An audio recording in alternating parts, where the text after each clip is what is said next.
What is up, my friends? It is a brand new week. It is Monday, and you are very welcome along to the late night agenda. So what I've done, as always, is go through the media, go through my WhatsApp messages, go through my friends, go through the journalists I know, and bug the hell out of them all, trying to find out the latest about Liverpool Football Club's summer transfer business.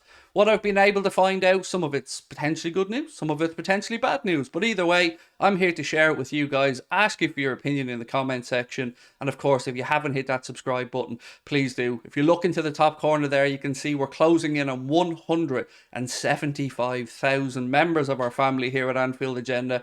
Never thought this would be possible. So again, thank you for your continued support. And I'm going to get straight into it. So let's rule out somebody first of all. And I say this with a bit of a heavy heart because I would have liked this kid at Liverpool, but only for the right price. And it looks as if we can now put Federico Chiesa into the not coming to Liverpool pile. I say that because according to reports in Italy, and I've had this verified by a couple of friendly journalists as well, that Bayern Munich are indeed interested and are potentially going to make an offer of about £44 million for Federico Chiesa. Now this story originated, I believe, in Tutto Mercato, and they suggest Bayern are looking at Chiesa to bolster their attacking options, and that makes sense considering the Mane situation. So for us, would have been great. Would have loved Federico Chiesa. Was very interested when we were seeing 25 or 30 million pound, but I don't think we can justify an outlay of 44 million in a position that we don't really have to strengthen in this window. So if we do miss out on him, I'm okay with it, but I would have liked him at Liverpool anyway. The next one, this one stings a little bit more, by the way, is Nicolo Barella. And the reason I'm getting a little bit down, I guess, about the possibility of Liverpool signing Barella is, so we know that Newcastle are interested. They seem like they're not getting the answers they want from Inter about the numbers involved in the deal, but Chelsea have stepped in, and it looks like Chelsea are interested in trying to bring Nicolo Barella back, back across the Stamford Bridge. What's that? Didn't they spend 600 million in the last window? Well, indeed they did, yes. Over the last year, they have indeed spunked 600 million pound.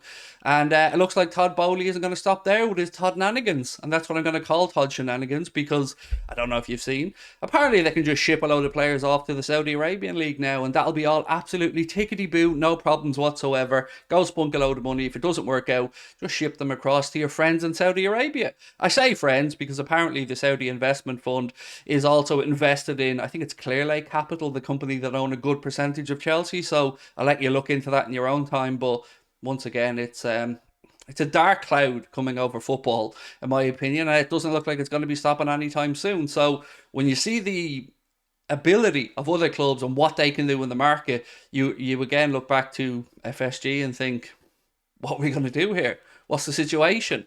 Can we compete? Do they want to compete? Answers, don't know, and don't know. But I'm going to try and be positive.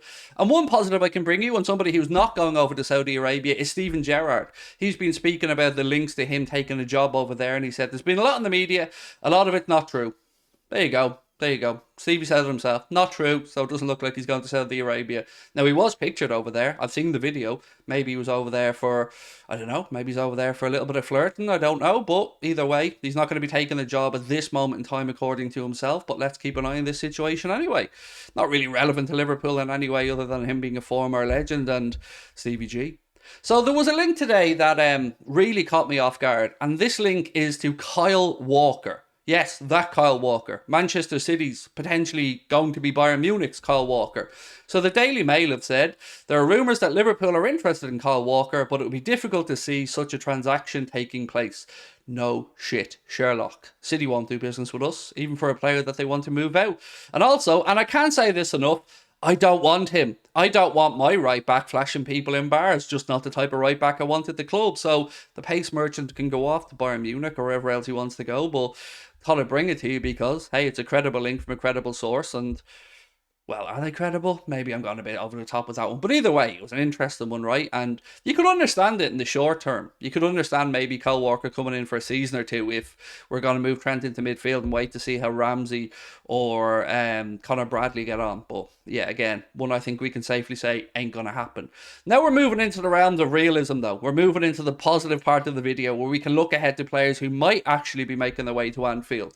And according to the David Lynch of the Mail, they said Micky Van de Ven is definitely the name to keep an eye on at the moment in Liverpool centre-back search. Now, I've reached out to my friendly journalist in Germany and again have got the same answer back. Certainly interest there from Liverpool. We know George Schmadtke has obviously had previous with Wolfsburg. I believe he was the player or the person who actually brought Micky Van de Ven to Wolfsburg. But again, I've got nothing to add on this. I don't know if he's good enough. I don't know if he's not good enough. But it's for a third or fourth choice centre back. So as long as he's durable, I think we'll be okay. And look, we wouldn't be looking at the kid if we hadn't got something about him. We also know that he's been to Anfield. He loved the atmosphere. I think, again, it was Arsenal game on Boxing Day a few years ago. He was over with his father. So, look, it's all sounding good in theory, but I don't know anything about him. But we need a centre-back if Joel Matip goes. So, looking like Micky Van de Ven is certainly very high up the list of targets for Liverpool Football Club. Now I move on to a name that we haven't actually spoken about in a while, but again, links are starting to come out today, and again, I've had them confirmed by my own friendly sources. Liverpool are indeed looking to really push Bayern Munich for Ryan Gravenberch. Now, this doesn't surprise me for a couple of reasons. One, FSG are cheap. That's the main one here why it doesn't surprise me. You can say to me, look, it could be a bargain, and it could be, but it could also be a mess. It could also be an unnecessary risk just to save money. Gravenberch has a lot about him. Hasn't worked out at Bayern Munich as of yet. That's okay. Sometimes a club and a particular manager and a particular set of circumstances doesn't work out. Happens to everybody. But I don't know. I don't know on Gravenberch. I've never been 100% sure. We've seen him at Ajax. We know what he's capable of. And I think maybe with a manager who puts an arm around his shoulder, you could get better out of him. But is he going to be good enough alongside, say, Alexis McAllister and maybe Thuram? Then what happens to the likes of Viega? What happens to looking at those more attack-minded options? I really am unsure on this, but I do believe wholeheartedly that we are interested. For the reasons I've stated, because he could be a potential bargain, because it hasn't worked out at Bayern, and it looks like he's not fancied there. But he's also a player who's going to be at the Euro Under-21, so if we haven't got a deal done before that tournament kicks off next week, and he has a good tournament, it'll only strengthen Bayern Munich's hand. So I'm a little bit confused as to what's going on at the minute with our transfer business. There's been a lot of good sources giving us credible links over the last few weeks. We've got Alexis McAllister in. We're all over the moon with that one. But if you take into account the situation with Chelsea and what I've described to you guys earlier on in the video, Manchester City and the spending power that they're going to have, Arsenal looking like they're bringing in Kai Havertz, Declan Rice and maybe one or two more, Manchester United going to strengthen, albeit it looks like Eric Ten Hag's hands are tied a bit with the takeover. I want to know how you're feeling overall about this window. Are you optimistic? Are you pessimistic? Are you unsure? I'm probably unsure. I'm optimistic that we'll improve. I've always said that. Even if we spend 35, 40, 35 on midfielders and spend about 100 million, we will improve. But the big question is the improvement going to be enough to get Liverpool back challenging? Or is the aim from FSG maybe to just try and stumble across the line to a Champions League place? Remember, next season in the Premier League, from my understanding, it'll be 5 places in the Champions League because of the new format and the legacy stuff for the coefficient rankings that give extra places out. I think England are one of the countries that will get an extra place, so 5th will get you a Champions League spot. Is that good enough? Not for me. I want Liverpool to be challenging. So again, I'm going to ask, how are you feeling about the window? Are we optimistic, pessimistic, or somewhere in the middle? Over to you, my friends. I'll catch up with you soon. Much love. Bye-bye.